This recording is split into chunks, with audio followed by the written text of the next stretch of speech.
और आइए आगे बढ़ते हैं। बड़ी खबर इस वक्त आपके सामने रख रहे हैं। देवभूमि में सुदर्शन न्यूज की खबर का बड़ा असर हुआ है। देवभूमि में सुदर्शन न्यूज की एक बड़ी खबर, हरिद्वार पुलिस का गोकशी पर सबसे बड़ा एक्शन लिया गया है। हरिद्वार पुलिस की तरफ से हरिद्वार पुलिस की गोकशी पर कड़ी कार्रवाई हुई है।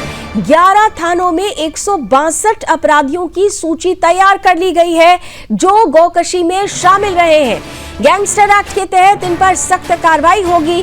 67 आरोपी गुंडा एक्ट के तहत बदर किए जाएंगे।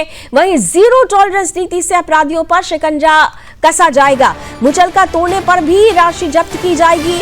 आम जनता से सूचना देने की भी अपील की गई है। तो बड़ी और अहम खबर इस वक्त आपके सामने है। देवभूमि उत्तराखंड में सुदर्शन न्यूज की लगातार ग्राउंड रिपोर्टिंग का ही ये बड़ा असर है, जिसमें हरिद्वार प्रशासन ने पूरी तरह से अलर्ट मोड में आते हुए गोकशी करने वाले अपराधियों पर सख्ती दिखाई है। जिले के कप्तान ने स्पष्ट कह दिया है कि गोकशी जैसी घटनाओं को किसी भी सूरत में बर्दाश्त नहीं किया जाएगा। सुदर्शन न्यूज ने बीते दिनों बड़े पैमाने पर गोकशी की घटनाओं को प्रमुखता से उठाया था। इन खबरों को हमने प्रशासन सरकार के सामने रखा। खबरों में न सिर्फ जनमानस को झकझोरा था, बल्कि शासन प्रशासन को भी हरकत पर आने पर मजबूर होना पड़ा है।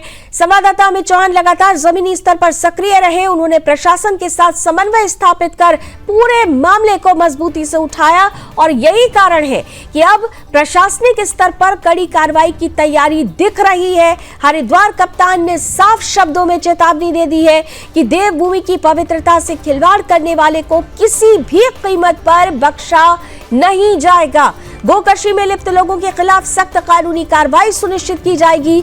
सुदर्शन न्यूज का संकल्प स्पष्ट है, साफ है, राष्ट्रहित सर्वोपरि, और इसी संकल्प के साथ हम लगातार ऐसे मुद्दों को उठाते रहेंगे ताकि देवभूमि की गरिमा, उसकी पवित्रता बनी रहे और कानून का राज स्थापित हो।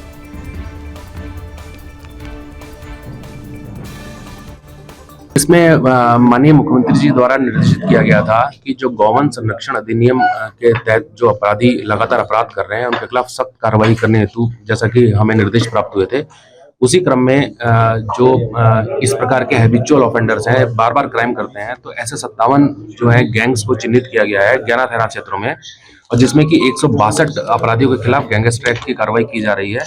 और एक साथ 57 गैंगस्टर एक्ट जनपद में बनाना ये बहुत बड़ी कार्रवाई है। और इसके अतिरिक्त 67 लोग ऐसे हैं जिनके अगेंस्ट गुंडा एक्ट की कार्रवाई की जा रही है, और उसमें जिलाधिकारी महोदय से अनुरोध कर इनकी सुनवाई जल्दी करके इनको जिला बदर करने की कार्रवाई की जाएगी। और इसके अतिरिक्त लगभग 150 लोग ऐसे भी हैं जिनके अगेंस्ट BNSS 126 में कार्रवाई की जाएगी। और ये जो मैंने आपको बताया 57 गैंग्स हैं, इनकी प्रॉपर्टीज भी चिन्हित कर ली गई है। और ऐसे जो लोग हैं जिनके 3 या 3 से ज्यादा मुकदमे हैं, और इसमें 11 थाना क्षेत्रों में 57 मुकदमे हमारे द्वारा दर्ज किए जा रहे हैं। आज से हम गैंगस्टर बनाने की कार्रवाई शुरू कर रहे हैं। और इसी खबर